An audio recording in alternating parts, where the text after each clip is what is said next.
in closest interactions that I ever got into. It's like room on room gunfight.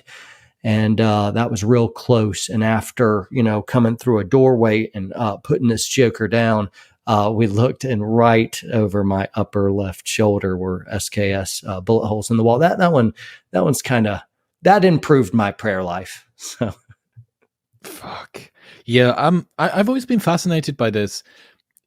In scenarios like that, what is the balance of fear or being scared compared with a more tense encounter where it's more protracted? Maybe it's at night, maybe you're creeping up on an enemy location, maybe you're moving from room to room.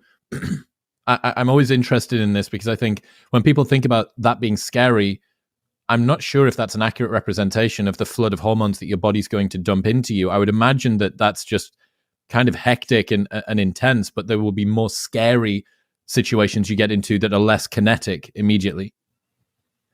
Great question. I wish I could take fear and put it in this polished, nice box where it's kind of like, here it is. But truth be told, it's a lot of lunging forward and doing well, and then all of a sudden being set back, and you're kind of like, I thought I was over this.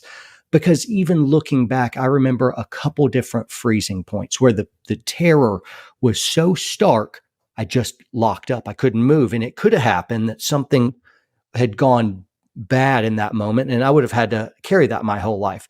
Thankfully, those moments, though I remember two different freezing points where it was just so horrifying, I couldn't really handle it. I think, in my head, it was like my legs were concrete for minutes at a time. It was probably just a few seconds, and I was able to kind of get out of that and press forward. Other times I've been able to I should have been scared, but I really wasn't. Sometimes I got just pissed, like, you try to kill me? How? And you just go to work. How dare you try to kill me? I'm going to kill you back. And so sometimes it's rage. Other times, and this is the best one, is it's not horrible fear and it's not rage. It's just calm, cold math. And that's where I really wanted to live and work. And that was really the goal, is though the world is on fire and falling apart around you and you're pretty sure you're about to eat it, you're just going to do the right thing and make the next right decision, and calm, cool waters on the surface and raging heart underneath. And so I want cold, hard math. And that's really, I think, the most ideal goal. Would you mind telling us those stories that you said when you froze? One is kind of stupid because it was a nothing mission for me, in that there was hot stuff happening around. Like, I had my buddy had his leg blown off, and we were raiding a terrorist training camp, and I was just coming to kind of the edge of this ravine. There was tall grass.